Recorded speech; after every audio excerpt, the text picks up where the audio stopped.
Okay, Father, we just for the good stuff. Amen. Are you still praying? I'm thinking about your prayer because it was so deep. It was Aquinas. 100%. It was really... I was thinking about those 5 reasons for not speaking in tongues, and I think maybe after your prayer, I agree with all the 5 thought through yesterday. Have you studied Aquinas? Aquinas? Yeah. Pint with Aquinas? That's a YouTube channel for Catholics. It's great, though. It's actually pretty great. I actually love the YouTube channel. I love it. I just watched a Catholic... they had a priest that does deliverance. Yep, I watched that. The exorcism one. Mm-hmm. I thought it was, and he one went of the to most, Michael Knowles after. Did you see that? Michael Knowles. I didn't watch the full thing, but I saw they went. But I loved it. What did you think of it? I didn't watch that one. I watched the other one. Dude, you need to. It's like 3 hours, 2.5 hours of just a view, a lens into exorcism. Dude, I loved it. I was dealing with one of those in jail a couple of days ago. How long have you been out of jail? I was there on Thursday night. That was when the guy with all the Nazi things started throwing up. I was praying for him, and everybody was scared of me, which is really fun when everybody in the jail is scared of you. Okay, so what does that look like? You go into a jail? I go in, and they lock me in just with the guys. Or, like, I'll go in a pod. There'll be 40 people. They lock me in, and I'll be there for a couple of hours. I'll do worship. I'll preach. I'll lay hands on everybody. I get yelled by the supervisor of the jail because he saw on the camera somebody on the floor, and he said that I shoved the person. It's like, you can't shove people on the floor. Why is this big man laying on the floor? I said, he collapsed. True story. This is in Greenville. Yeah. So last week, this guy with all the Nazi tattoos. Yeah. I went to pray for him. He started, like, coughing and, like, he goes through full deliverance. He's on fire. Yeah. We're baptizing 30 guys this next week. In the jail? Yeah. Okay. I mean, in Cock County also. Dude, Cock County is fire. Is it? We can call it Newport. Because that's the name of the city. Newport's a little safer. Yeah, Newport is a little safer. Dude, it is wild. So, like, literally, I just go in, they lock me in, and they'll go, like, knock and yell real loud, like, on the windows whenever you need to Okay, listen, before we get too deep into it, hey, everybody, welcome back to another Iris. I'm going to look at this camera. Or should I do that one right down the center? Corey's shaking his head. I'm going to look at this one. Hey, everybody, welcome back to another Iris Global Green Room. We are here with Abel. I hear both. Both. But Abel. That's right. Carrico. Carrico. Cahiso. Cahiso. Is it Carrico? No, it's Cahiso. Cahiso. We're here with Abel Carrico from our Iris Greenville base. You're not going to want to miss this episode. I've been really looking forward to this. Really looking forward. If you want your faith encouraged, if you want to be challenged, you are not going to want to miss this. And do me a favor and like this video. It helps us with more people seeing this. And trust me, today you're not going to want to miss this one. There's other ones you want to miss. You don't want to miss this one. Good. Abel. Yes. Just really quick for the peoples. You're married? I am. How long? 9 years. Rapid fire. 9 years. 9 years. You are 31. Wow. I mean, I'm ready. A little less robotic. Come on. Hit me. How long have you been living in the States? Since 2010. Okay. So if you have not been day drinking. I have not. You just have a weird accent. I do. It's like a Brazilian Southern redneck thing. Brazilian Southern redneck. Can you say that? No. Okay. I don't know. I just did. You did. It's all right. And I think you fit the mold, if there is a mold for that. You got your boots on? I have boots with my Tennessee flags. Let me see. Here it is. Oh, my goodness. I know. Jealousy don't look good on you, pal. It doesn't. I got my Tennessee-made boots. Those are too fancy. Those are not from Appalachia. My wife got them for me for my birthday. I can tell. Stop. Abel. She's a kind woman. She's amazing. She's a good lady. I love Moosey. Moosey, we love you. She's a good lady. She bought me boots, and I love them. It's amazing. So you've been married 9 years. How many kids you got? 3. 3, and one of them. I adopted my first child, so my son is about to turn 20. Yes.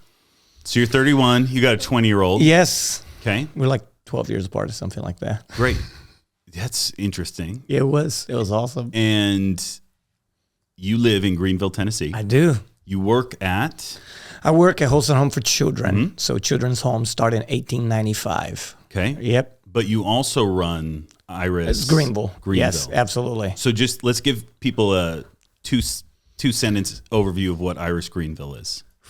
I feel like the best way for me to explain Iris Greenville, That's one sentence. It's a group of people that moved to Greenville, and we just wanted to serve the Appalachian people and like bring the fire to the gospel. That's it. So we're plugged into all of those things that God, some of the things God already had going in there, and we just kind of, me and him brought a boost and seeing what the Lord is doing.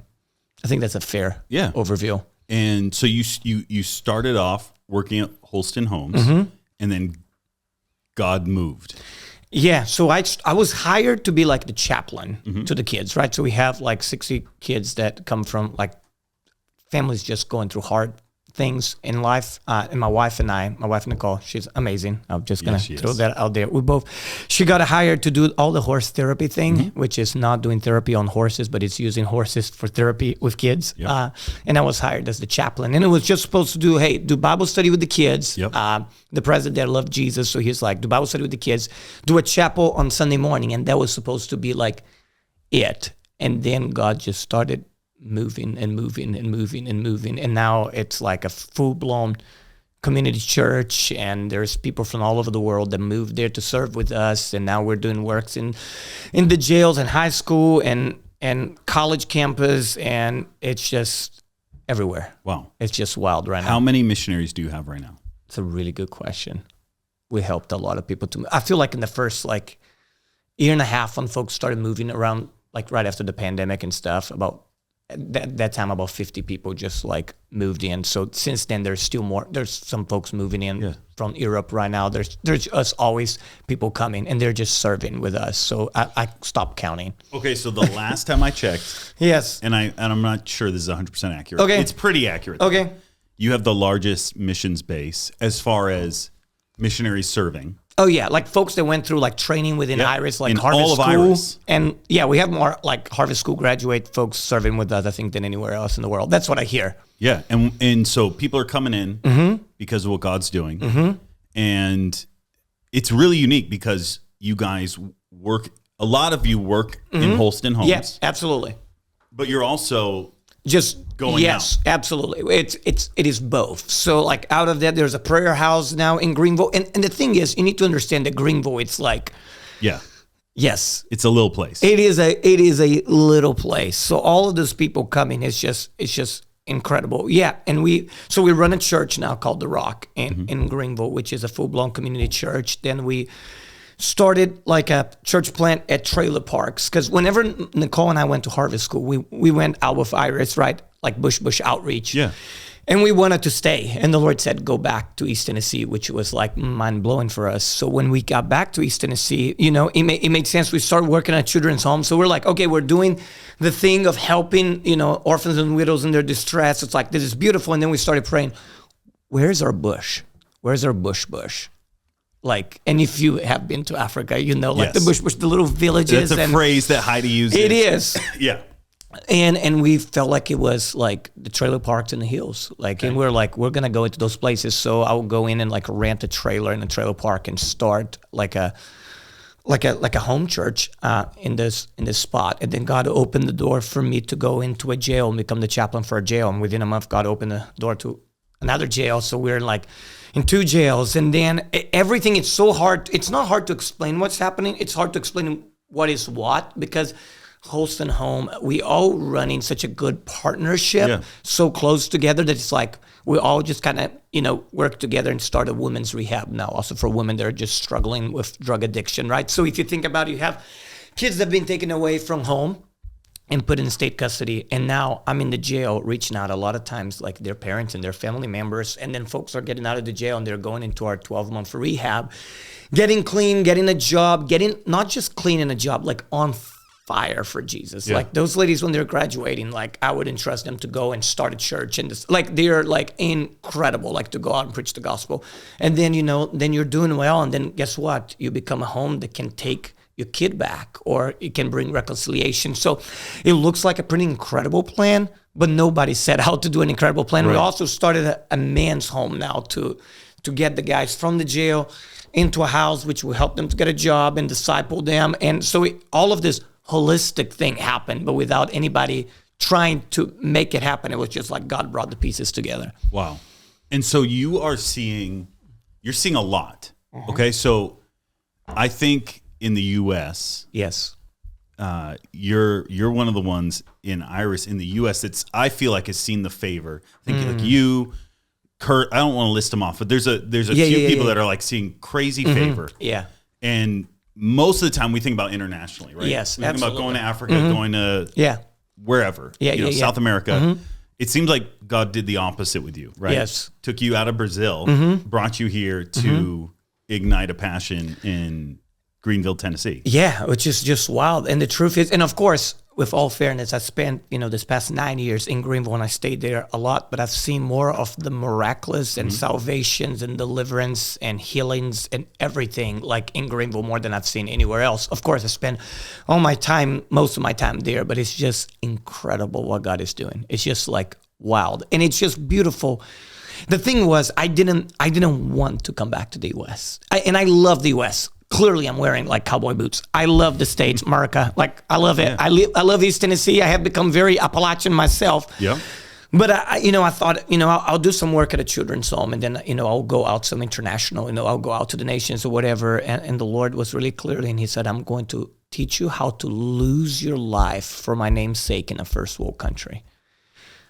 Because I feel like you can go, you go overseas and it's hard work and it's incredible, but there is a leak in your roof and you take a picture and you put hashtag, African missions and you laugh. But if you're in the US and you have a leak in your roof, you're mad and you're angry and things have to be done on time.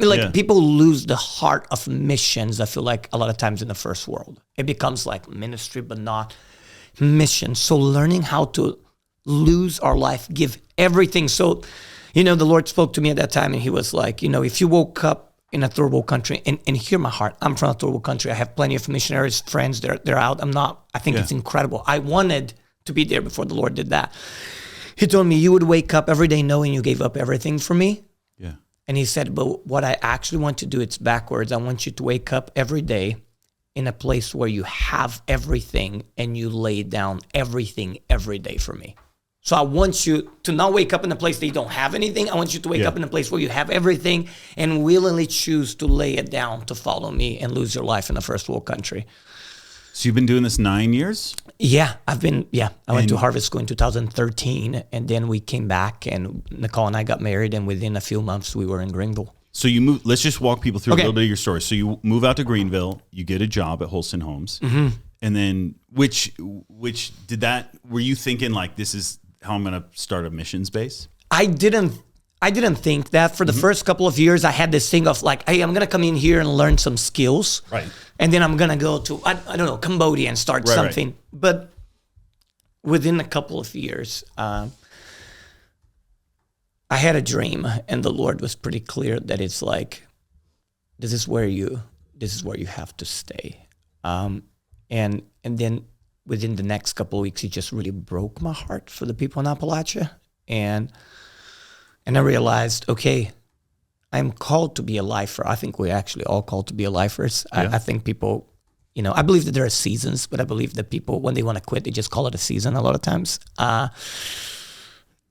Could I say that? You say whatever you want. Okay, so, but I feel like it was that moment that I was like, I will be in Greenville until I die, unless the Lord clearly says you need to leave, and then I will do it. But then whenever I realized that, and it was like lifer, then I go, Jesus, I saw you move in Africa. I saw all of those things, and you told me to come here. So I'm going to believe that you're going to do incredible works here, because, I'm giving up my life for you, and you're telling me to not go there. You're telling me to stay here. So I'm going to believe that you want to do something incredible here. So for about 6 years, my wife and I did church with those kids. Yeah. That was it. That was our whole church, was like Nicole and I, and we were the worship team, the praying team, the preaching team, and we just did church with the kids. That was it. And when the kid got saved and baptized and started doing better, they would go into a foster home, we'll get a brand new one.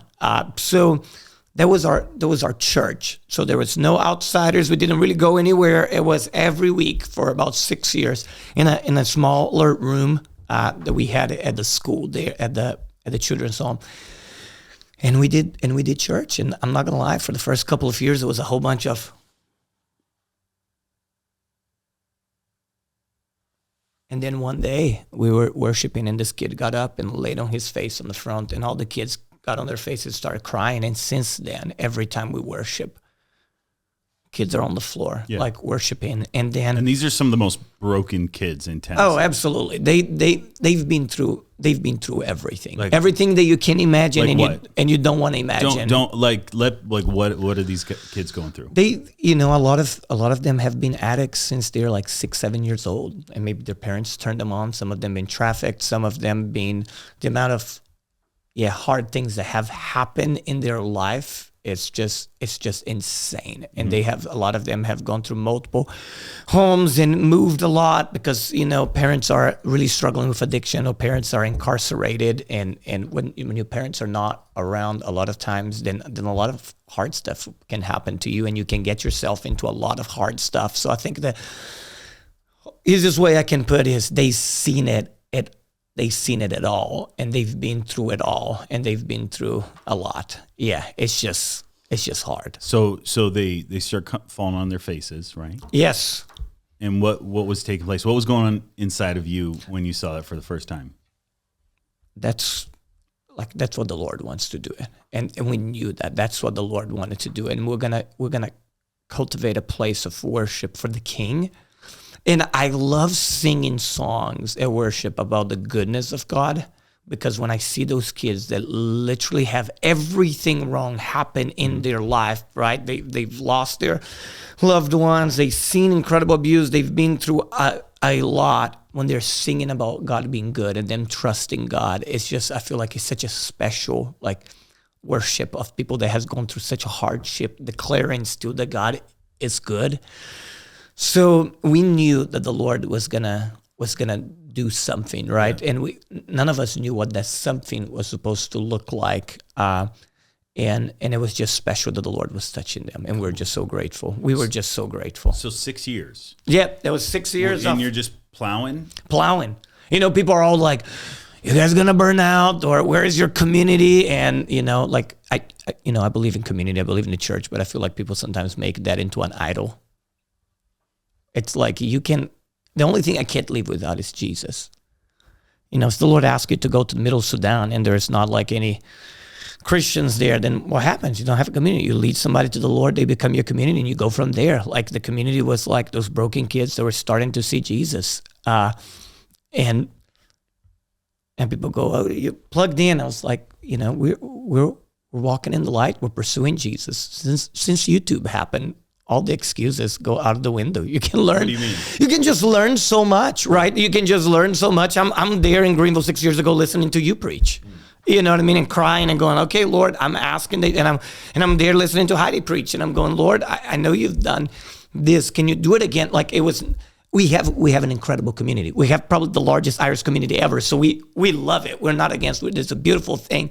But I feel like sometimes when the Lord calls you to go and start something, it's so easy for people to go in, do it for a little while and go, it's hard. I miss, having all these people worshiping. Nowadays, every time, I play a chord in the guitar, I have incredible people that are addicts, that are being transformed, and the one that was a prostitute and the one that was a drug dealer, and they're all in their faces worshiping with me, and it's holy and it's heaven and it's beautiful. And I feel like a lot of times people quit before that, because it's uncomfortable, because it's hard, because they don't have other people kind of around them with the same DNA. It's like, you stay and you worship and you cry out to the Lord and you wait on the Lord, and then you see the Lord move, and then everything I think sometimes that you are wanting to have, then you see it, but it will be through people that you never thought that it would. So I totally agree, right? Yes. I do. But what do you say to someone that went and they tried and they pioneered and they're like, "It's not working. It's not working?" Yeah. Did the Lord ask you to go? That's the first question I always have to everybody. And then And then I think, what is the definition, right? Like, what is your definition of working and success, right? Like, I think obedience, like for me, it's like the kids at the children's home was not like sometimes people go like, you do something really hard and you kind of like pay your dues. And then it's like a stepping stone to something greater. And I'm like, Our kids are not stepping stones for anything.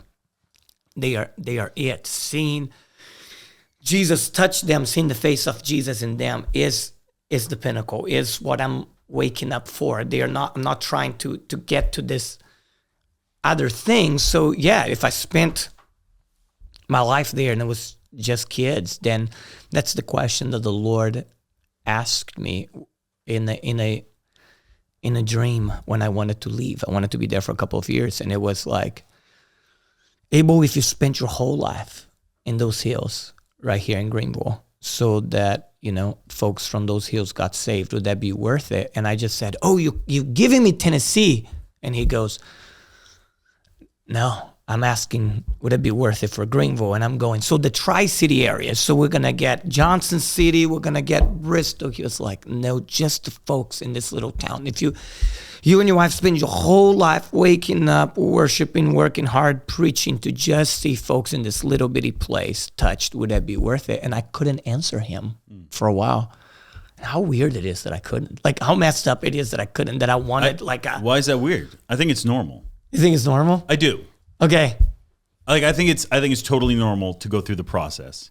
I know it's normal, but I didn't want to, like, I think your heart can become so much about the greater thing that you can just be unwilling to do something that is great in the eyes of the Lord. And I don't mean that in a cheesy way, just like, it was great for Jesus. No, that it's legit, like, great in the eyes of the Lord. The Lord Jesus loves the people in that little town. Yeah. And I think it's like, if I spent my whole life and only spoke to them in that little town and saw them touch, it would be 100% worth like blood, sweat, and tears in our whole family and our whole life. And I think, that's what I would tell folks that go, I've been there and done that. I'm going like, did Jesus ask you to go? Did you stay? As long as Jesus asked you to stay, did you wake up every day going like, Jesus, are we good to go now? Like, have we done it? Because I feel like if you wake up like that, maybe at some point the Lord may even tell you that you can go.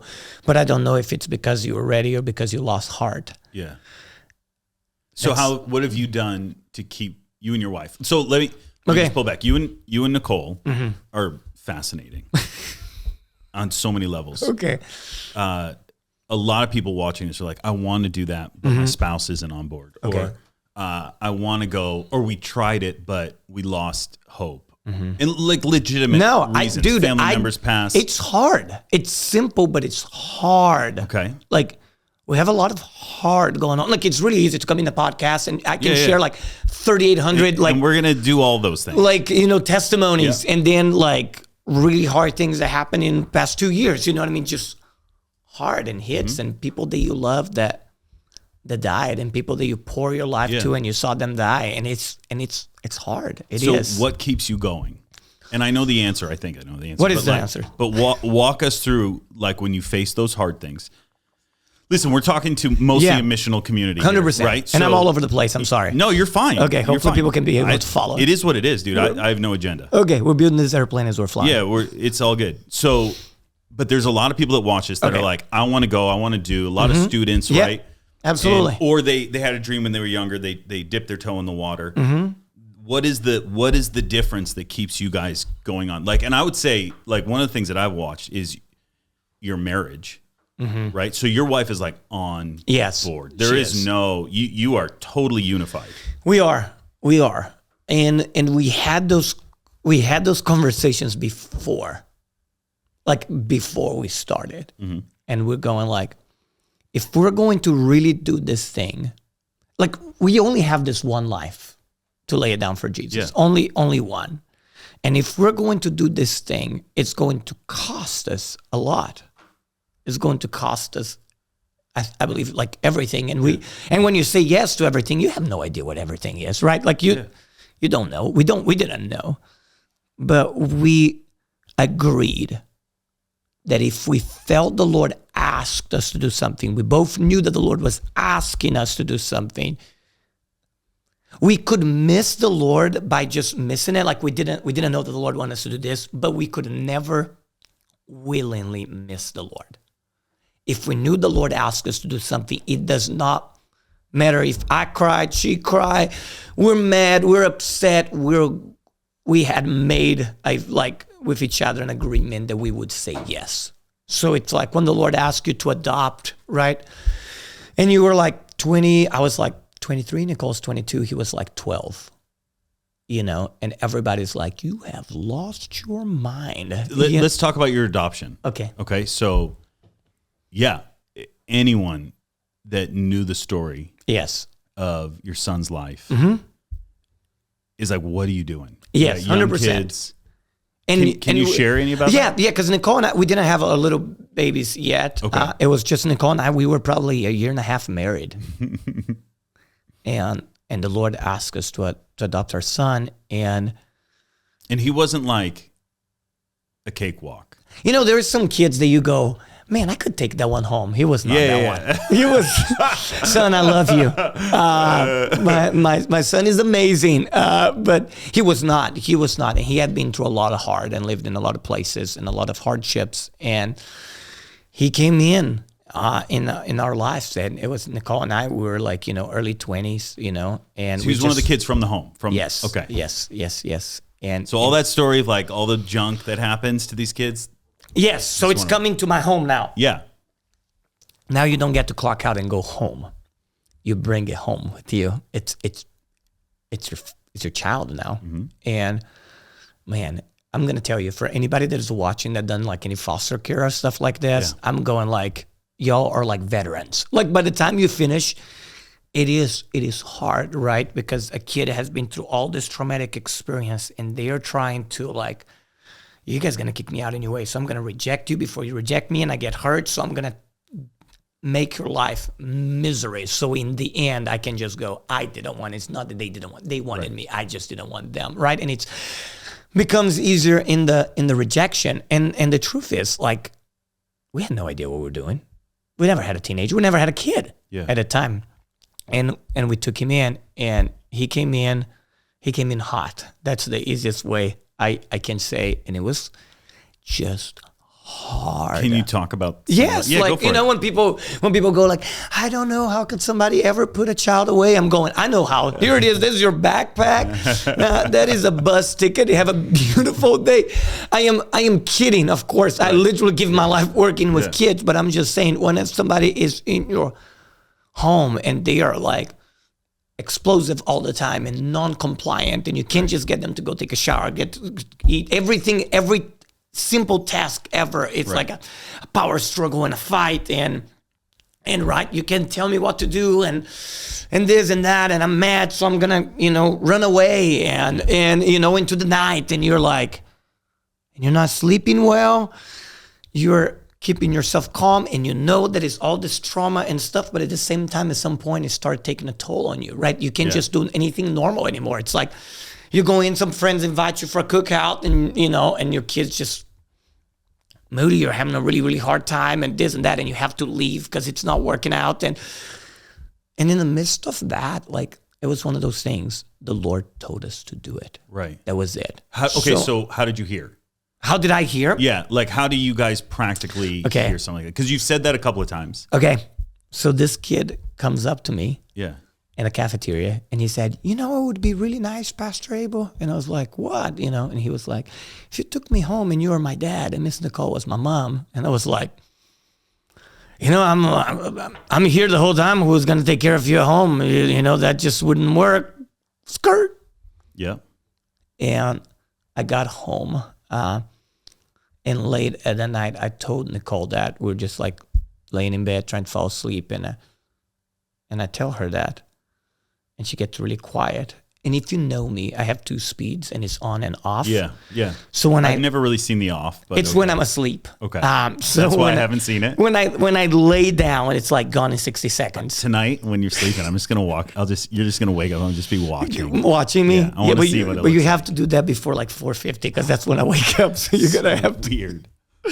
So I'm like, so Nicole is super quiet, and she says, like, she's quiet for like half an hour, and she says, Abel, are you awake? And I say, yes. And she knows it's a miracle because the moment that I lay down, I'm asleep. Yeah. So I'm like 30 minutes quiet.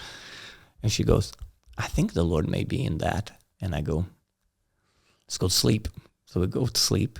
And the next morning, I just, I said, I wake up and I say, Lord, I think you want me to do this. And if you don't stop me, I think we're going to do it. And I just heard, true religion in the sight of God, take care of orphans and widows in their distress, and not be corrupted by the world. And I heard that in my mind, and he said, why are you asking permission for something I already commanded? And I was like, oh. So I said, I'm going to wait for half a day. And you guys are married a year and a half. Yeah. I was like, I'll wait for like half a day. And like halfway through the day, Nicole calls me and we're talking about something. In the middle of what we're talking, she just interrupts me and says, true religion in the sight of God, taking care of orphans. And I was like, what did you say? And she goes, I don't know. It just came to my mind.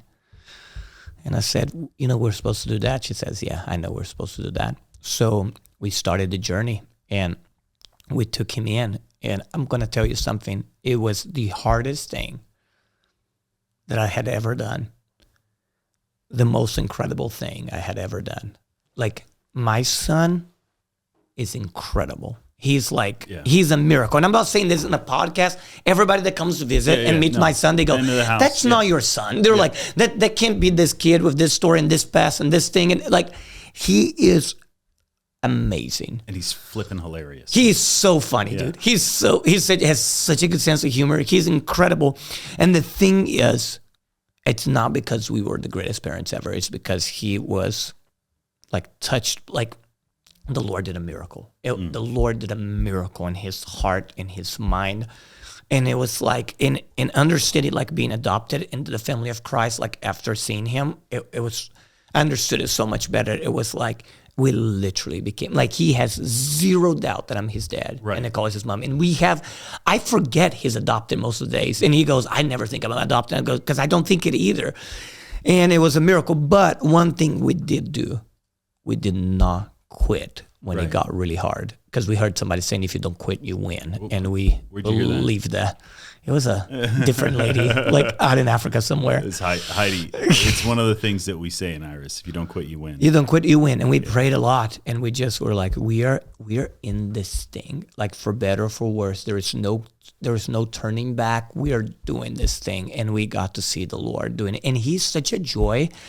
And the truth is, everybody's like, now you have little kids. Are you not worried? Like our daughters, our little ones, like they love him, like, and he loves them. He's so incredible with them. He's like the best, like, bigger brother they could ever have. It's like, it's so incredible. I'm like, it's just one of those things that people go, that's so hard. And he was, but he has been such a gift for our family. And the truth is, like, he also grew us a lot, dude. Yeah. I'm not gonna lie. I remember actually when we started working at the children's home, and I was, and I was doing my job, and it's hard, and it's like under stress and stuff. But I remember we just got married, and I'm driving back and forth, and that scripture kept going of like, consider all joy when you go through all this kind of hardships, because you'll be perfect, lacking nothing.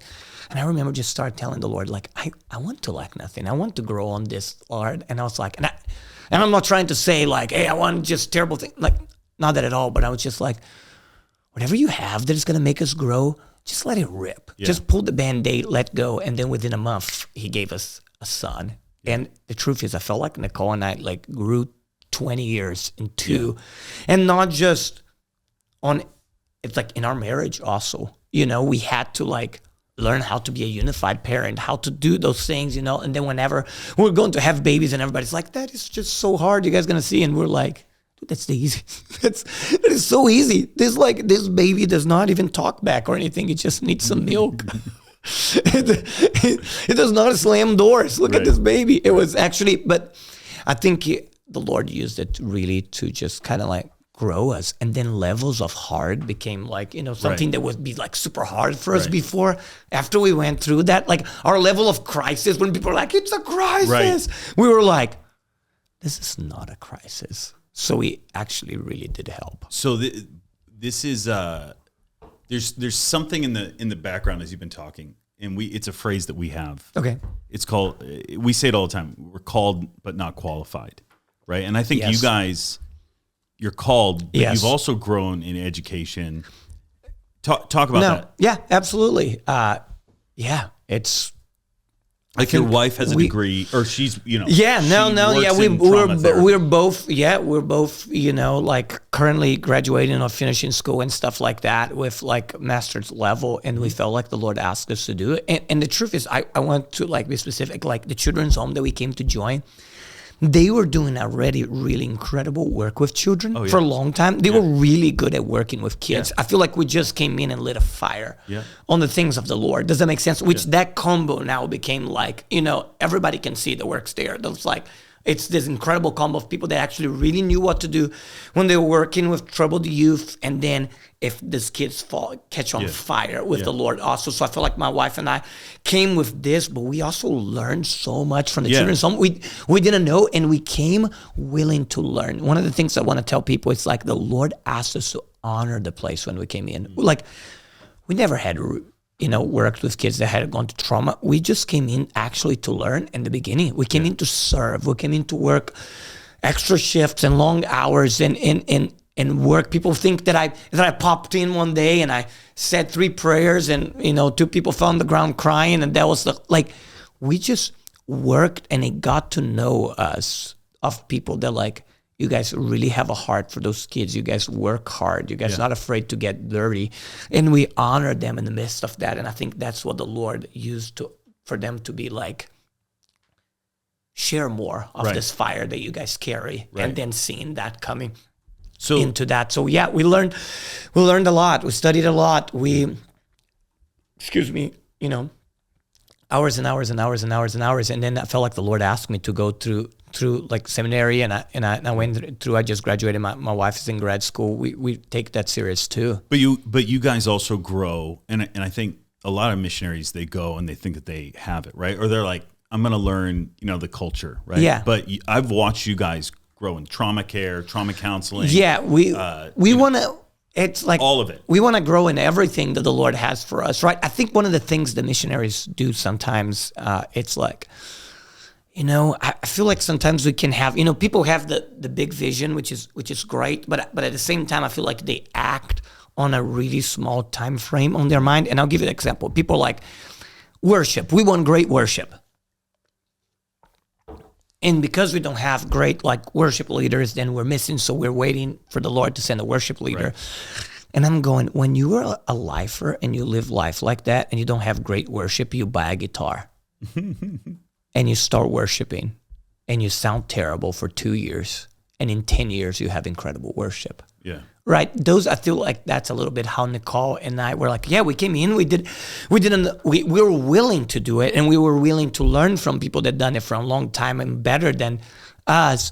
But then we were going, the Lord called us. We're not looking to just have a hit here for like 2 years and stuff. We're staying. We're going to grow in those things and all the things that we have no idea, right? I had no idea about how to raise teenagers. Now I can train somebody into becoming a foster parent, into dealing with crisis, into helping, how do you help reverse trauma and all of those things. I can teach on it because I actually lived through it. I grew on it. I can teach people how to lead worship in the spots that people don't want to worship. Mm-hmm. So it's like now I go into the jails. Yeah. And I worship, and people are on their faces, like just worshiping God, like weeping in the jail. And it's like, and it was like years of us leading worship, with people like, and learning like Lord, how can I bring those folks into worship, right? And just learning those things. So we were willing to grow. We didn't know what we were doing. We're not like that great. We're just really willing to stick it out and just trust the Lord. Like, Lord, you tell us to do it. I'll try anything. You want me to learn how to play the guitar? We'll learn. You want us to do this thing? We'll do it. You want us to do that class? We'll do it. You want us to take a child home? We'll do it. You want us... We are yes people. We're not saying yes to everything, but everything that we feel like the Lord asks of us, or open the door and we pray and the Lord goes, we'll say yes. So then it looks like we know how to do all those things, but like most of it, we knew. we knew nothing. The truth is, we came back from Harvard School and we had a semester left in college, and we were like, okay, we have one semester. How do we do what we learn here? Yep. So we felt like, let's find everybody that doesn't have a friend and let's become their friends. And everybody that didn't have a friend at that time, they were on drugs, and they happened to had been in state custody at one point. And we knew nothing about it. We just became their friends. And we got a lot of phone calls in the middle of the night of like hard things happening and people trying to commit suicide. And we were just running around as like seniors in college trying to help this guy. It's like, my mom is like losing it. You need to come. And I'm going out in the trailer park, and the person is coming out of the crowbar. And I'm like, I'm here. I don't know what I'm doing, but I'm here. And we didn't know anything that we were doing, but we were just preaching the gospel, loving people well. I think the best definition for what we're trying to do is what Paul says, that we loved you so much that we didn't just share the word of God. We shared our lives with you. It's like, we're going to do our life with you. We're going to let, whatever the Lord has encompass like our life into it. So I think it's just the willingness to learn and go through some really, really hard things, and then at the same time rejoice. It's like, golly, like, you understand we're going to be forever with Jesus in heaven, and all the things that I'm upset 2 weeks ago will not matter. And it's just, I feel like people have a short eternal perspective, which it's not helpful, but I'm just going, it's like, there is a lot of joy. And when you say, how do you stay on fire? Like, I feel like the 5 core values, like, I went to Harvard School and I was Roland's translator, and I thought, this guy's crazy. And the more time that I've been doing missions, the more I remember, and I go, he knew so much that I hadn't, like, he was teaching me things that I was not even ready to learn. Yep. And I was like, all of those things that I thought were boring is what now keeps me on fire. 100%. They keep me on fire, and I'm like, and I have joy, and I'm like, and we're just, I was like, dude, this guy's way off. And I'm going like, oh my God, I need to go listen to those things again, this eternal perspectives, this losing your life. And it was just it was everything I needed, values, but it's nothing that I wanted to hear. I wanted to be like, how do I come in and change the world in a 3-week mission trip? So talk to me about your boundaries. My boundaries. Yeah, you guys have, it sounds like you guys have set up a real great system for healthy boundaries, right? Oh yeah. Yeah. Boundaries. So talk to me about your healthy boundaries. My middle name. Boundaries. We talk about everything. That's the thing. Like, Nicole will not make a big decision without talking to me, and I won't make a big decision without talking to her. We go into things in agreement. Does that make sense? What I'm trying to say? I guess what I'm asking is more like, no, I know. Your time. So then that's what I'm trying to say. Yeah. So it's like, for real, even me coming to this trip to share, it was like, we sat down and we're like, hey, what's life looking like? Well, can we make this work? Can I do this or that? We have those conversations that I feel like it helps us to be in the same page, because the helpful thing about being on the same page is when things get hard, you remember that you're like, but remember when we, all right? So we had decided that we were going to do what the Lord asked us to do and trust the Lord with our kids, trust the Lord with our lives.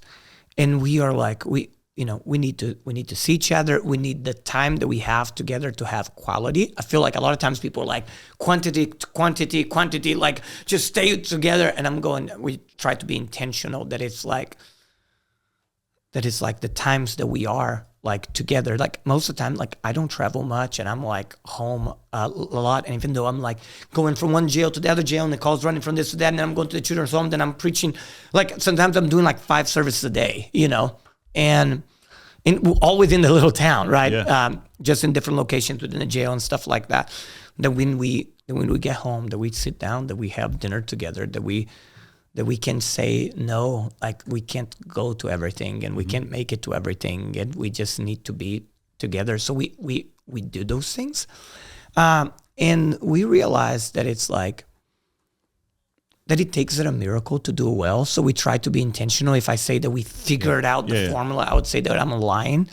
But everything, I feel like in life, it has trade-offs, right? For example, I have my kids, and Nicole and I are running this, and they're like a daycare or a school, and somebody will come in and go like, can't believe that the Lord gave you those kids and you're going to send them to school and not have them. And, people say all sort of stuff like that, right? Which makes you feel super encouraged, right? To continue to pursue the Lord and love people well. It's like, I can't believe the Lord gave you these children. Now you're going to, let somebody else, teach them and this and that, the other thing. And then let's say, okay, I'm not doing those jobs that I have here in the U.S. and I'm going to move to Africa. Right.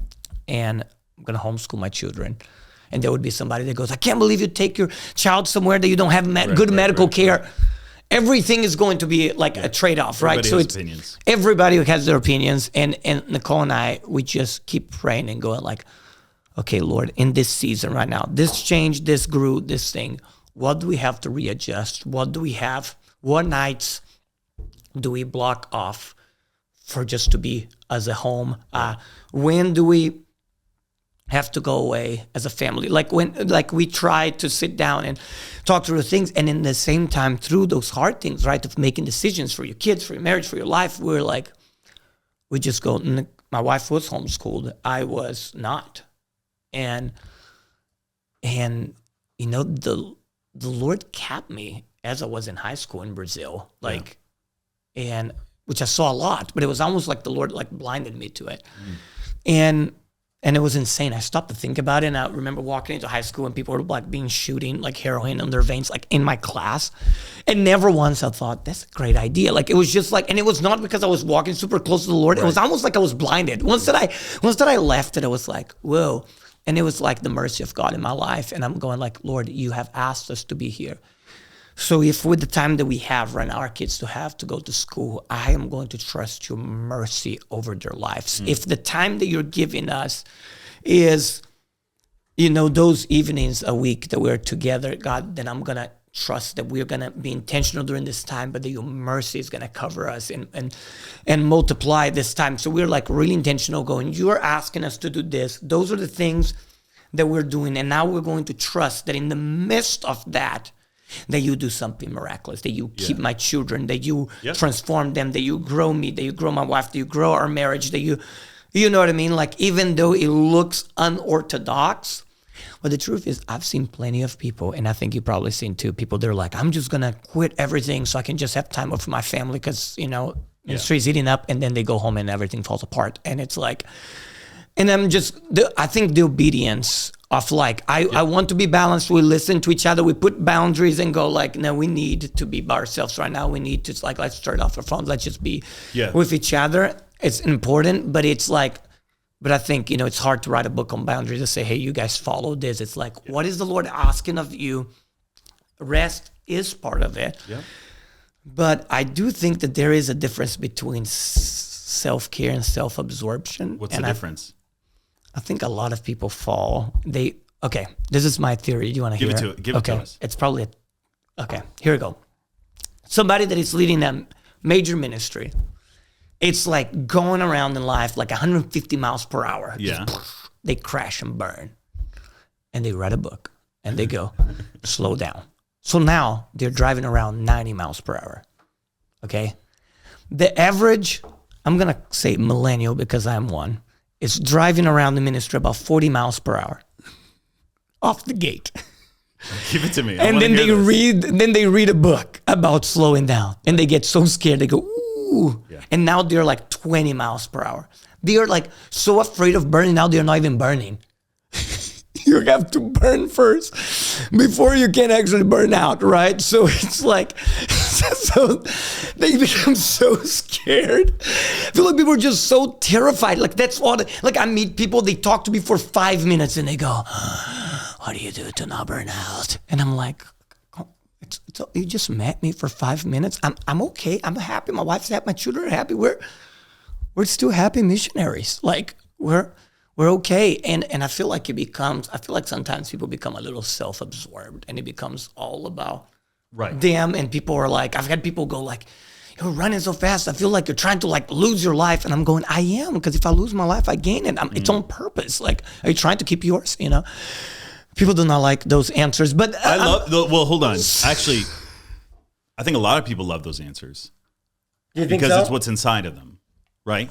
Okay. So my theory is people they read Paul, they read Matthew, Mark, Luke, John. They read these things, and then we try to put it into a different system. Okay. Right? So you read the life of Paul, and we're like, we want to go and do that. 100%. Like, Lord, send me. Yes. Right. But if you actually read the way his life was and where they went, how they traveled, what they did, it was chaos. Yeah, it was nuts. Right. It was traveling, preaching, maybe jail, working. Yes. Building, discipling, all of it in a good at week. all time. Yeah. And we read that and say, Lord, send me, use me. But then we never equate the lifestyle. We want the fruit, but we don't want the lifestyle. And we ask the Lord to deliver us from everything that we ask him to do when we were in the dirt laying on the floor crying out. Yep. And then we start asking God to deliver us. It's like, use me, God. God, I feel so used. Use me. I had somebody correct me once when I said, here I am, God, use me. They're like, God doesn't use people and abuse people. Help them, Lord. I know, but the reality is, there's nothing. I think we put up way too many safety nets, and I agree. 100%. And I'm not telling you that you can't take a day off. Please take a day off. Like we hang out with Heidi. Heidi teaches the class, eat the cheese.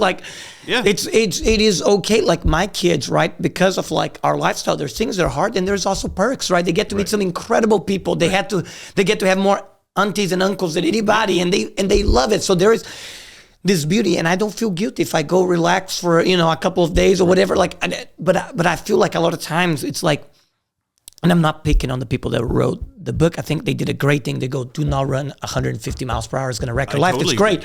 And then they slow down to 90. But the people that read it, they're already at 40, and they go to 15 miles per hour, and all of a sudden they spend all day long thinking about themselves, and they're wondering why is it not going forward. Well, it's all self-centered. It's self-focused. It is. And it becomes but I don't like this, or I don't like that, or I'm not called to this, or I'm better. And I'm going I think you're missing it. And I think you're so afraid of burning out, you're not even burning. And let me just say this, because I feel like I'm listening to the people that are like, yeah, but, and I did that. I can just say, right now, I'm 6 months off the road serving my wife. Yeah, scaling back on everything, right? So that's what the Lord has. None of us are scared to slow down, pump the brakes, and praise focus God on the things that we need to focus on. And 100%. That's across the board. 100%. And I think that that's the key. There is a healthy perspective absolutely on, Lord, what do you have for me and my family right now? But there's something so beautiful about running on fire for him. Yes. That keeps you burning. Yes. And so many people, they run, but they're not burning. They're running because they're building. Yes. They're not burning. 100%. Yeah. And God's not saying go and build. He's no, saying no. burn, fall, stand on your face in front of me. That's it. No, John Wesley was the one that said, catch on fire with enthusiasm and people drive miles to watch you burn. There's something about when somebody's burning on fire for Jesus that the people are going whoa, what is that, right? Like Moses, right? Like Moses wasn't attracted to the burning bush because there was a bush on fire. It's right? Like they are out there in the desert. Things catch on fire. In California, things catch on fire all the time, right? But he says that why he went to look is because the bush was burning, but it was not consuming itself, right? So the fuel was not the bush. The fuel was God all around the bush. So it was burning, but it was not burning out. It was burning bright, right? It was not consuming. So if the fuel just becomes me and I'm not close with Jesus, then I will. I do believe that I will burn out.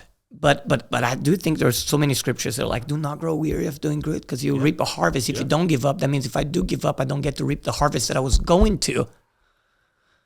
So then I only get to do it if I don't give up. Sounds a little works-oriented, Abel.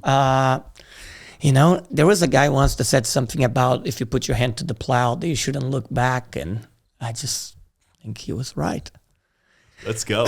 And again, I'm having a great time. I'm not just, I really am with the Lord, and I'm seeing him do beautiful things in my life and in my family life. And I'm not telling people don't take a break or not. Yeah. I'm just saying that I see people only taking breaks sometimes. I'm going, I think I would be exhausted from taking breaks. Yeah. I'm going I was made to go out and and preach the gospel and see what the Lord is doing. And when you see what the Lord is doing, it's beautiful. Yeah. And it just really helps you and touches you and keeps you growing. How many things that you encountered that you saw God touching somebody and God used that experience to actually grow you or to challenge you or to, right? Like, oh yeah. Like I lived on planes. I would go around the world. I would fly the circumference of the world 13 to 14 times a year. Mm-hmm. And it was hard. 100%.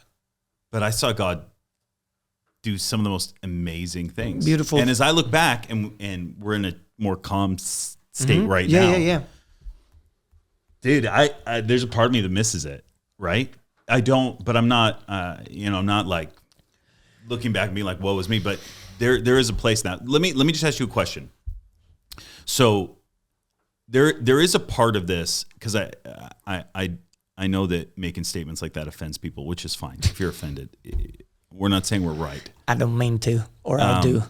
But I think one of the backdrops of what you guys have is you have community. Mm-hmm. So you're not just doing this alone in a bubble. There's a community of people. And it is incredible. And you also, I hate using the word submit, but you also do, like, if Bradley or someone or me or anyone was like, dude, you got to chill. Like, you would actually We're not running by ourselves. No. We're not running by ourselves, right? And when we came to the children's home, it was like, I felt like the Lord said, serve the CEO of the children's home, serve this place, right? So we're serving. So it's not like we came in like making all the shots and whatever we wanted. It was like, we have folks and, Papa T that ran Harvest School, Tony and Pamela, they would call us. They're like, how are you guys doing and stuff? And they feel like something is off. We want to hear. Yeah. We want to finish well. Like, I believe that the Lord wants people to finish well, right? Like, I don't think the story of the Bible of David is there just for me to go, hey, if you're on fire for the Lord, this is what's happened. I do think it's like, watch out, right? There is a temptation of you like falling apart, but I do believe that the Lord wants us to finish well. And it's so funny for me that when David was time for the kings to be at war, he decided to be home, and David, and he had all this extra energy pinned up. Most people would be like, man, he's doing it so well. Look at that. He has extra time with the wife and the kids, and at the kingdom, he's sending somebody else. He trained somebody else, and he says that he couldn't sleep at night. He had all this extra strength. He was made for the battle, and he's at home, and then he goes for a late night walk, and that's how the mighty fall. And I'm just saying that the safest place is, where's the Lord asking me to be? He has that pent up energy. He does, dude. Yes. He had that pent up like missions call, but it wasn't being put in missions. The guy was an incredible warrior for the Lord, right? So it says, go read it. Like, he's laying there, he can't fall asleep. He has all this extra energy. And he go for a walk and see somebody. And next thing he does, he is like getting somebody drunk and getting somebody killed. And you go, he looked like he did a really good, safe self-care move, but he should be in the battle. But then the problem is, if he went to the battle and the Lord had told him to be home, then it would be equally as danger. The story could be, he's out in battle and then he met somebody else and off he went, right? So it's like that, like, Lord, what are you asking of me? What are you asking of my family? Like, stop me if you want me, right? It's like, I'm not going to get my worth from running. It's like, I want to just be with you, whatever you say. And then the Lord knows how to take care of his sheep. Dude, one of my favorite verses, and anybody that's heard me preach before has probably heard me share it, Paul on the island of Malta, right? Like, shipwrecked, he's in and out of jail, he's taking care of people, and then all of a sudden he gets bit by a snake in serving, right? And then prays for a dude, gets healed, and gets invited into the palace. And there's this little verse. It says, and we were entertained 3 days hospitably in the nicest house in the entire island. So he went from like shipwrecks to like getting bit, making a fire on a beach, or, to being in the nicest palace. The Lord knows how to take care of his. Yep. He's my shepherd. I shall not want. So, about maybe a year or so ago, I went through a long fast that I felt like the Lord asked me to do. And like a handful of days into it, I wake up and I come to Nicole and I says, hey, I feel like at the end of this fast, you and I are supposed to go somewhere just for a few days and just relax. And she goes, that's probably the Lord, because that's not something I wake up saying. And I said, I really felt like the Lord asked me to do it. I don't think he ever asked me to do that before, but I told her, and she was like, great, where are we going? How are we paying for it? Right. And I said, it's an awesome question. So about 3 hours later, this lady that I met one time calls me. I was praying this morning, Abel. I felt like the Lord told me to offer you this condo that I have on the beach in Florida. And I was like, oh, whoa, that's incredible. So it's like, great. So then I'm back and I'm going like, okay, how are we going to get there? How are we going to do this? And I'm trying to figure out, maybe it's too far. Maybe we can't do this. Like I'm still trying to figure out. So a couple of days into it, she calls me again. So the Lord told me that you don't have to figure out anything. Here's my car. I'm going to send you this much money to pay for the food. Here are the keys of the place. Get in the car, drive there, eat, enjoy, feast on us. Wow. And I said, okay, I can do that. So we did. And I tell people, okay, this is going to be snarky, but go for it. It's like the Lord knows how to take care of his people. And I'm going, but some of you guys take care of yourself too good. The Lord don't need to take care of you because you just take care of yourself. I just want to be about my Father's business. And he really knows when my family needs it. He really knows when I actually need it. Oh, yeah. Not everything that I want, but everything that I need. That's what I am promised. But what if it's in your heart, Abel? I know. There's a lot of things that were in my heart that the Lord said, no way, pal. I love you too much, right? So, and I'm not saying like, oh yeah, no, but this is a desire of my heart. I see God doing desires of my heart a lot. Like there's incredible things. Like my life is more than I could ask for it. It's not easy, but it's beautiful. It's not glamorous, but it's glorious.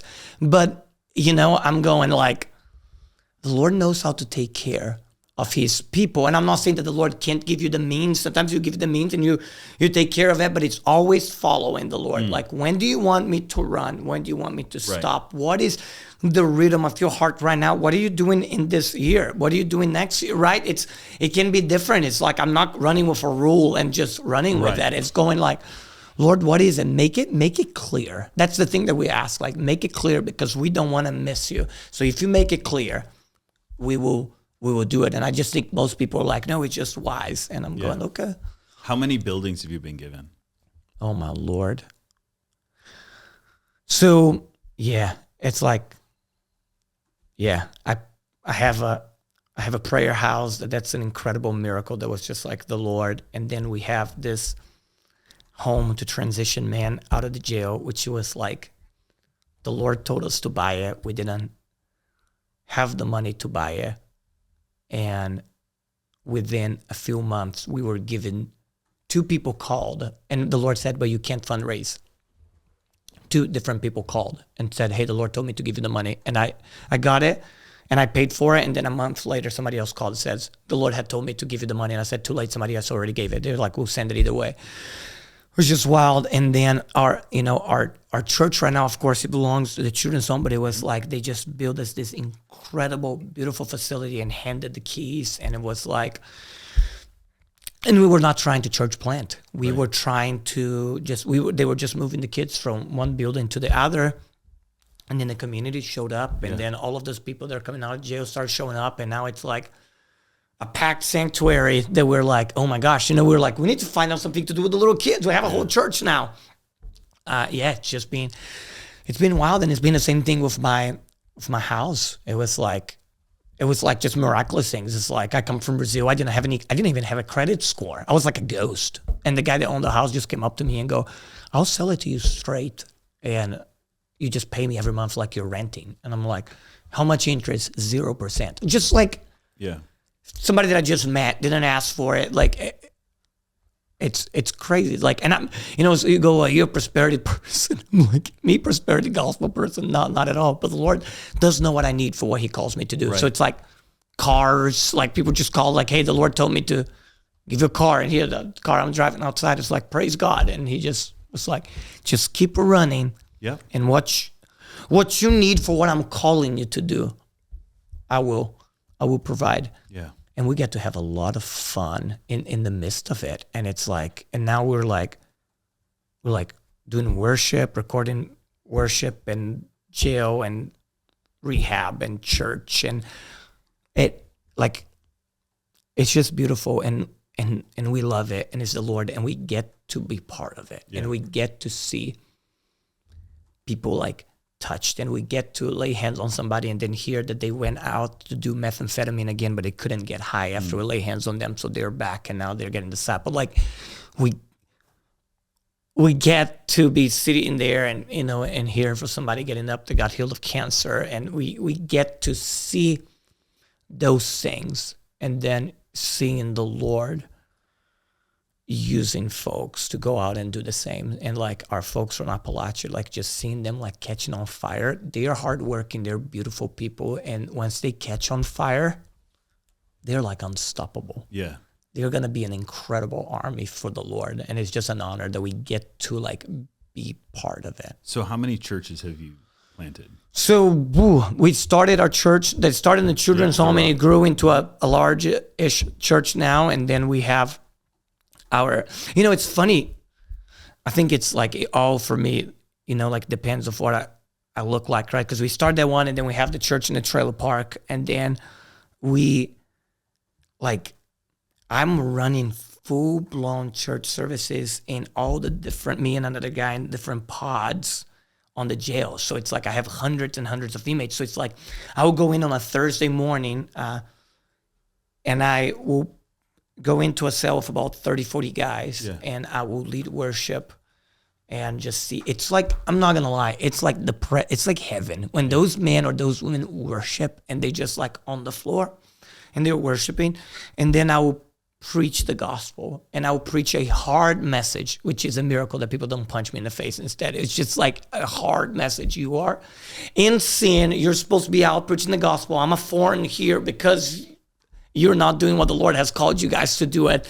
Let's be free. Let's be set free. Let's renounce your life. You're not going to sprinkle a little Jesus to your mix. You're going to die to yourself, and you're going to follow him, and you're going to be a godly man and a godly husband, or a godly woman.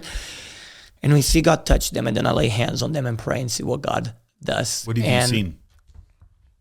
Like just this last week, me and a buddy of mine named Trevor, incredible discipler guy, we were out and we were preaching, and you just see sometimes when the Holy Spirit rests on somebody. And I was sick. I had strep. My voice was not doing great.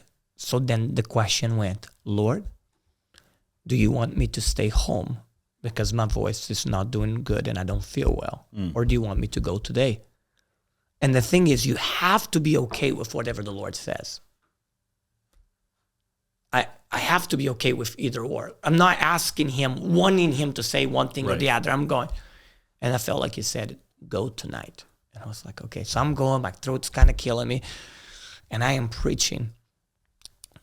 And this pod, there's a group of men that we had discipled that are leading a Bible study every morning now at 9 a.m. Like people in the jail that now are leading that we had discipled. And I came in to preach. And in the end, this guy, he had all his neo-Nazi tats, and everybody will tell you, well, it's not going to work, right? Like a Brazilian guy, why am I ministering to neo-Nazi people? I don't know, but they all cry and hug me and tell me if I need anything. And I'm telling you, I went in to preach the other day, and a guy got up to use the bathroom, and I had to stop the whole place to take him out, because they're like, this man is here with the word of God. You don't get up to go in the bathroom in the middle. You go sit down. And I go...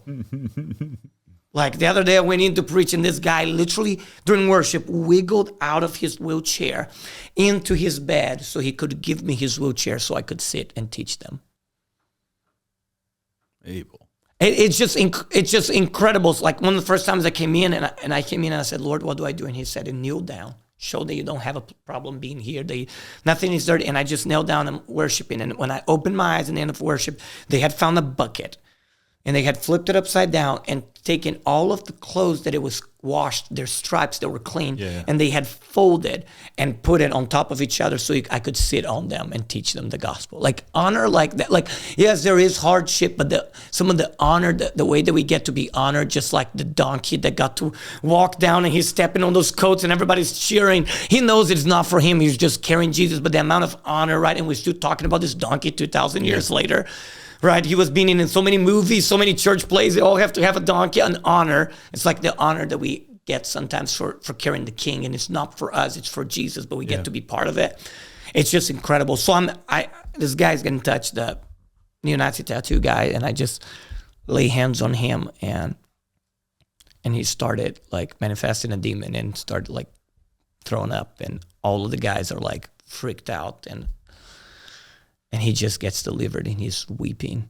And he comes up and tells me something that I keep hearing over and over again. And he said, when you touched me, he said, I don't know if you've done this, preacher. He said, but when you do dope and your vein collapse and he goes into everywhere, your arm catch on fire. Sometimes your leg catch on fire and you're literally on fire. And he goes, when you touched me, that happened.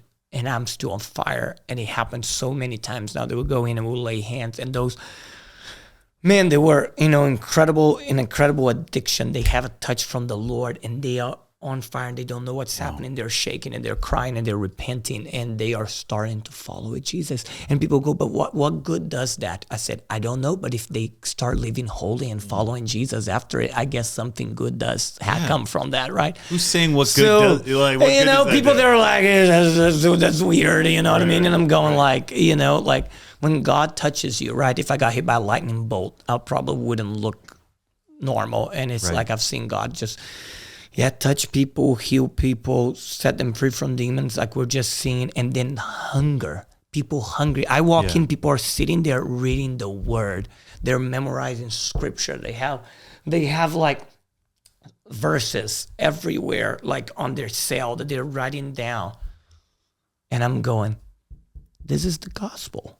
This is what Jesus told us to go out and do. And sometimes people go like, oh, it's just, so wonderful that you have this calling to take care of orphans and widows and visit people in jail. And I was like, do you remember when Jesus comes back and he says he comes in the end and he get the sheep in one side and the goats on the other side? And it seemed like all the sheep had the same calling.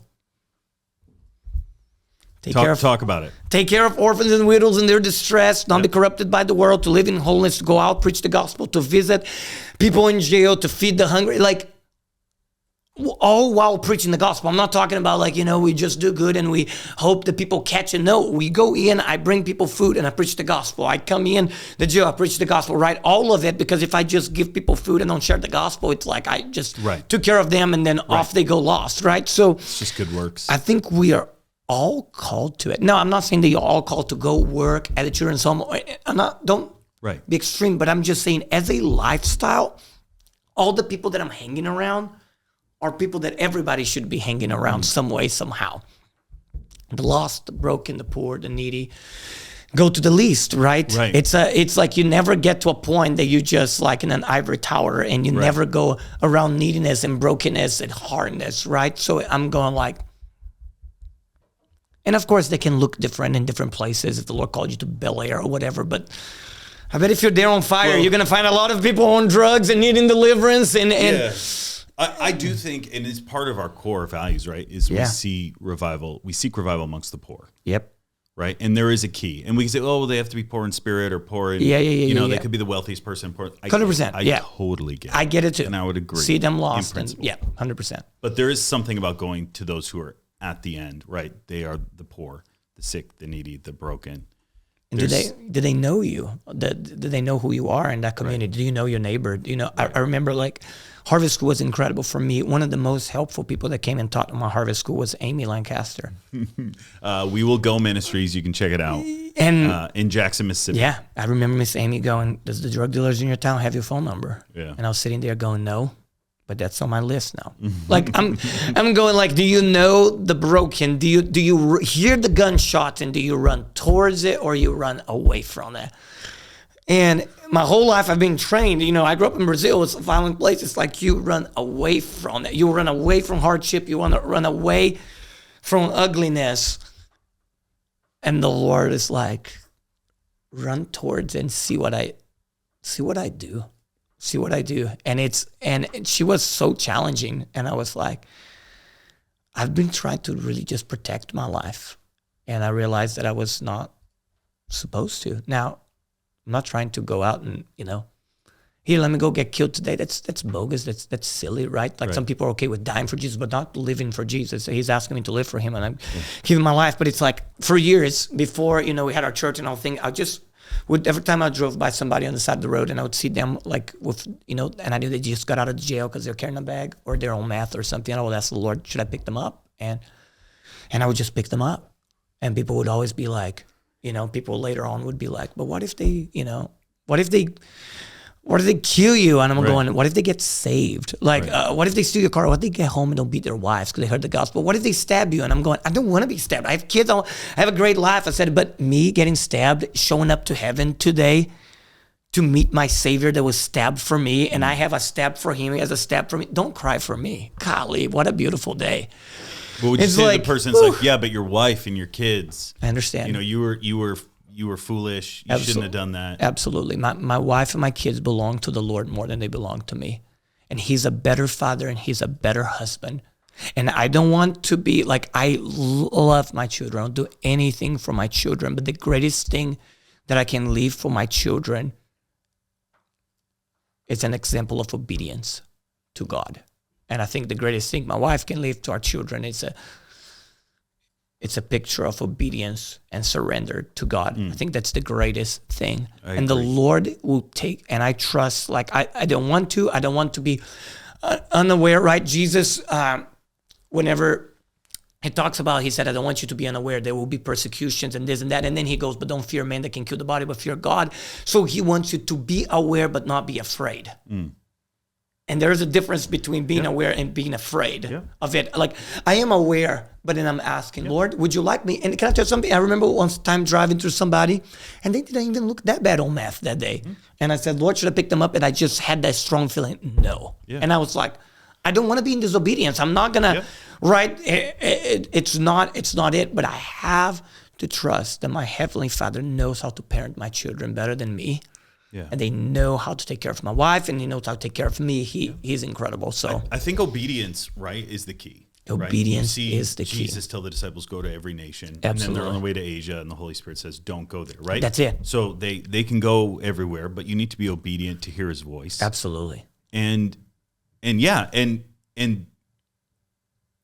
if your metric for whether it's the Lord or not is bad things don't happen to me, then it's God, and good things happen, then it's bad things happen, then it's not God. Good things happen, then it's God. Like, that's not the way that it is, and you can read that in the scriptures.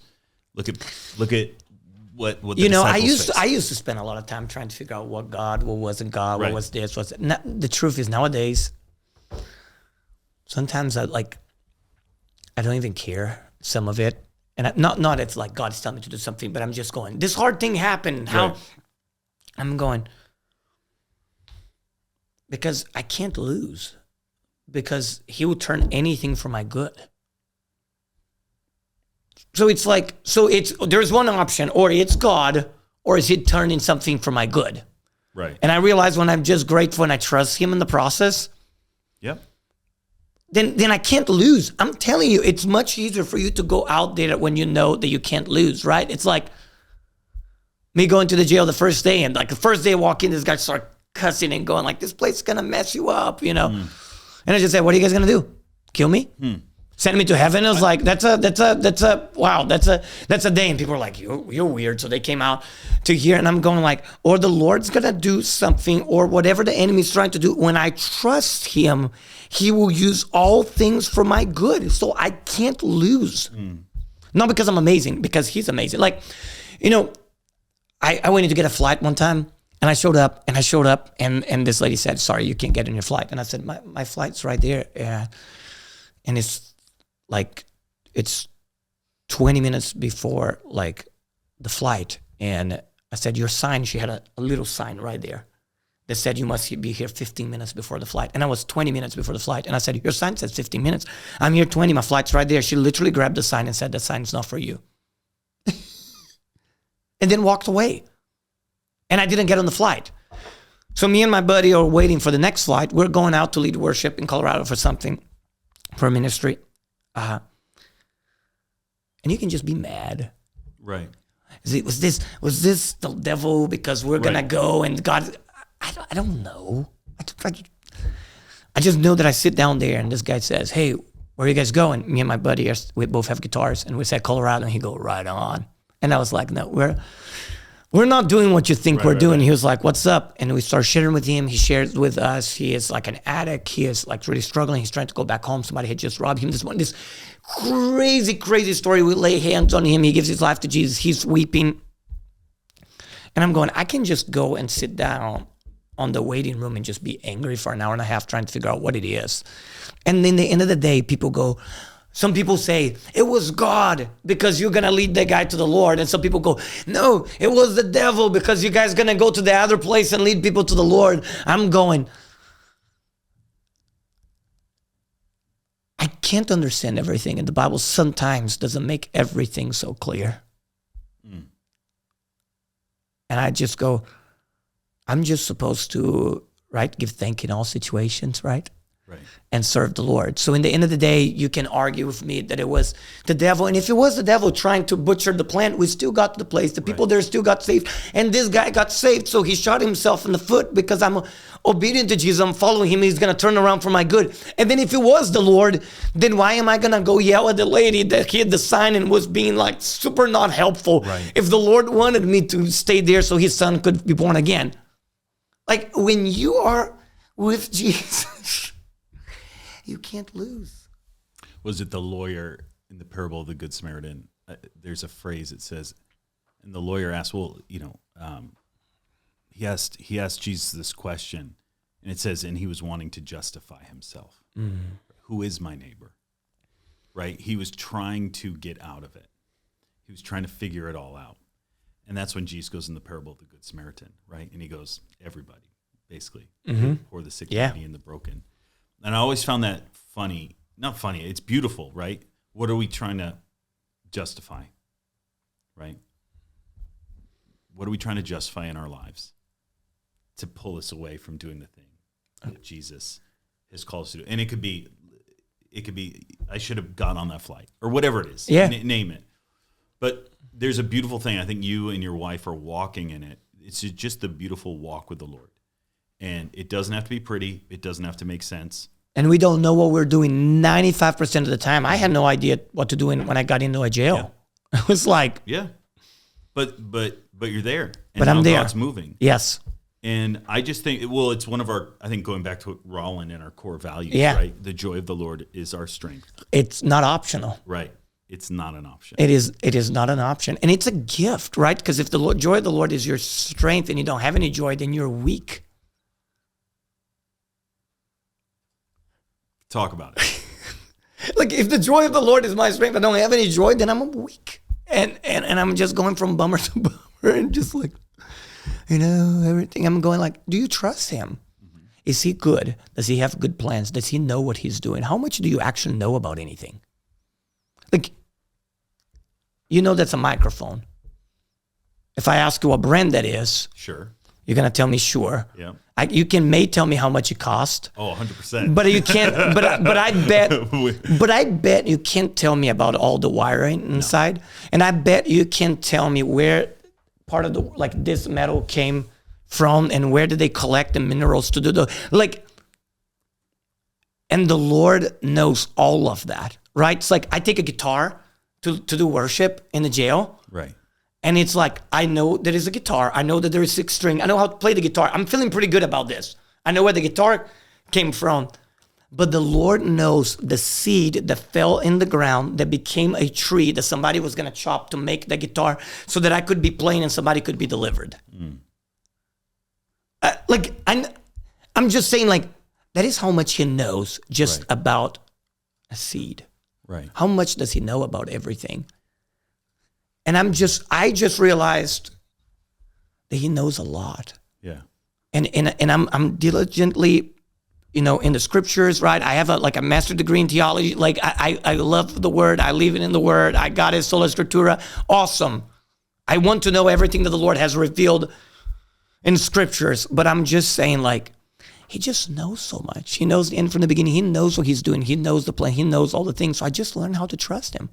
I'm going, you literally know everything. I don't. I'm here and I want to be obedient. Yeah. You tell me, some days I'm going to understand. Some days I'm going to see this victory and I'm going to celebrate, right? And I've seen somebody healed of cancer and I love it, right? And you lay hands on somebody and blind eyes open. I love it. I've seen it. I've seen the Lord do it. And it's beautiful and it's incredible. And then you see somebody that you love getting hit by a car and killed, and you're going to pray for them and they die, and then some people go, it's that, this and that, the other thing. I'm just going, in the very end of the day, I just wake up and I'm going, Jesus, I trust you. Yeah. You told me to lay hands on the sick. So every time that I'm going to lay hands, I'm going to believe that they're going to get healed. Every time that I'm going to preach the gospel, I'm going to believe that people are going to get saved. Every time that you tell me something, I'm going to believe in this outcome. I don't understand everything. I don't understand how you do everything, what I don't understand all of it. I just trust you. So I can have joy and I can laugh and I can enjoy the ride with him. And do I cry sometimes? The hard things happen? Absolutely. But I'm always going back to, like, Jesus, you know everything. And people that tell me, like, when I get to God, I'm going to have some questions. Dude, when you get there, you're going to fall on your face. Yeah. The only thing you're going to be wondering is, how come that you're so good that you would let me come? Right. Like, how come are you so incredible that you sent Jesus for me? That's the only question you may have. You're just going to know that he was just beautiful and he knew all the things that you did, and then you just learn how to trust him. I only get to trust him in this life, so I just want to trust him with everything I have. I love it. I want to do something. Okay. As we close this down, because we've gone a little while. Okay. Do we have an acoustic upstairs?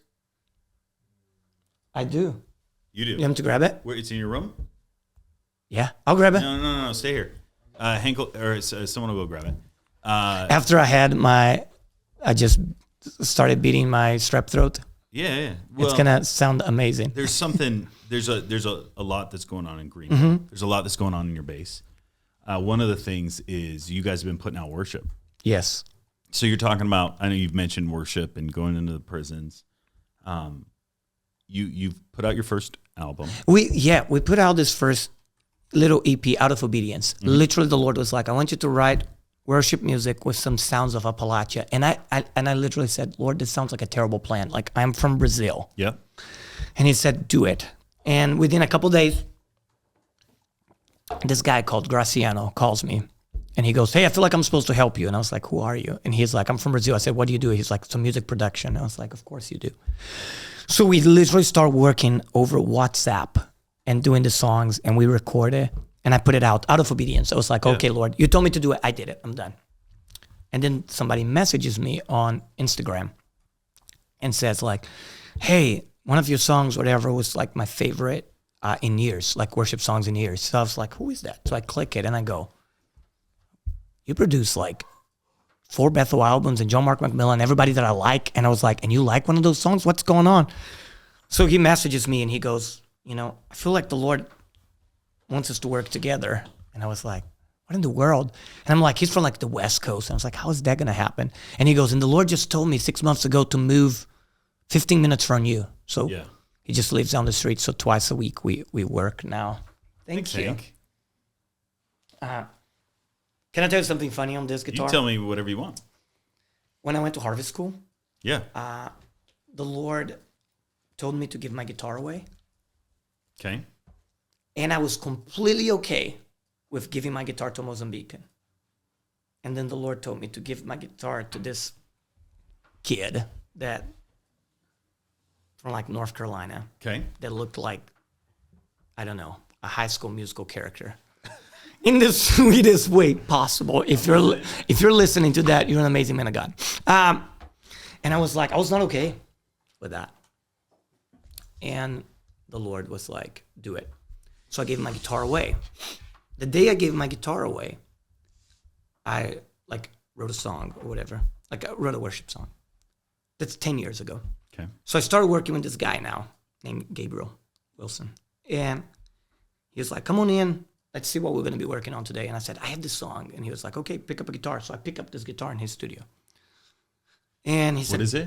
It's like a Gibson guitar. Ooh. Yes. It's like a 1960s, like really nice Gibson. So I pick it up and I play the song. And in the end of the song, so I played the song that I wrote the day I gave my guitar away at Harvest School. And since then, like, I haven't owned a guitar in years. I just haven't owned a guitar. There's a guitar in church, I'll use it, but I haven't owned one in years. So I'm recording this album, but I don't own a guitar. Right. So I play, I don't tell him the story, I just play the song. And in the end of the song, he said, hey, the Lord told me to give you the guitar. And I was like, what? He said, years ago, somebody came and sold me this guitar. The Lord said, buy it. And you're going to call the guitar the orphan until I show you which home to go to. And it's yours. Just take it. Wow. And then I turned around and I told him, I said, 10 years ago when I wrote the song, blah, blah, blah. And he was like, no way. So what I'm trying to say is that's how much the Lord knows. And that's how much we don't know. We're gonna end this thing. Okay. First of all, thanks for coming on. Yeah, me too. That's actually that was my. That's why you're like, yeah. So thanks for coming, Abel. Hey, you're welcome, bro. Really love you, man. I know. Hey, dude, give me a little. Oh, Yeah. Oh, I feel like I can do an altar call. No, thank you for coming, and hanging out with us. If people want to connect with you guys, how can they do that? Come, call.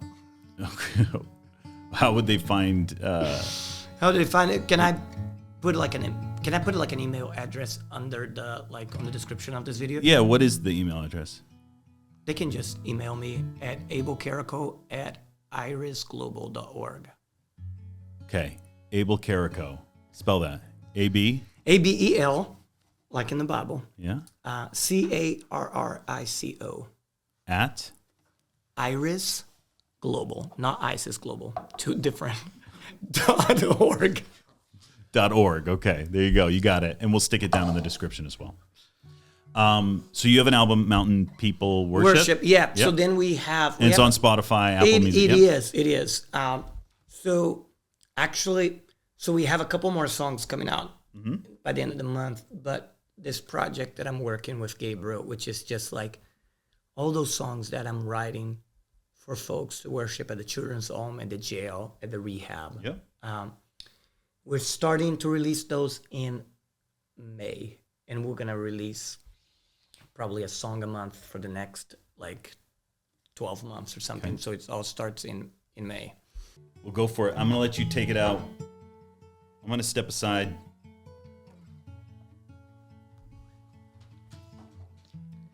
I wake up in the dead of night with my heart calling yours. Jesus,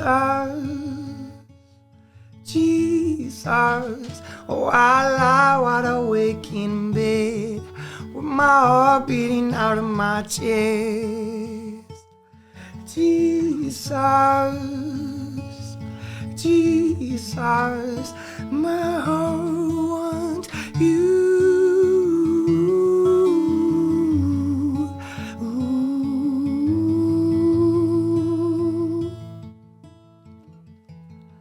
My heart wants you.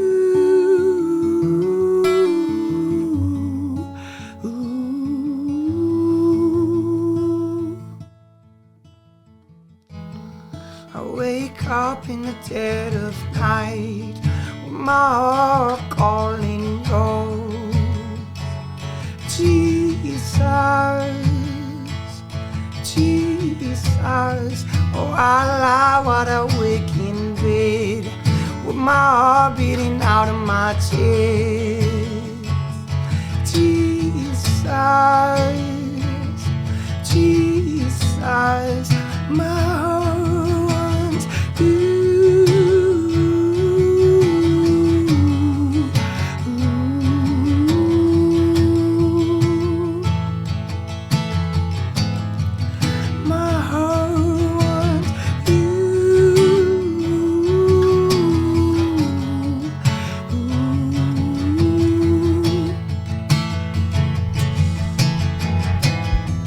Even when I'm awake, I'm dreaming.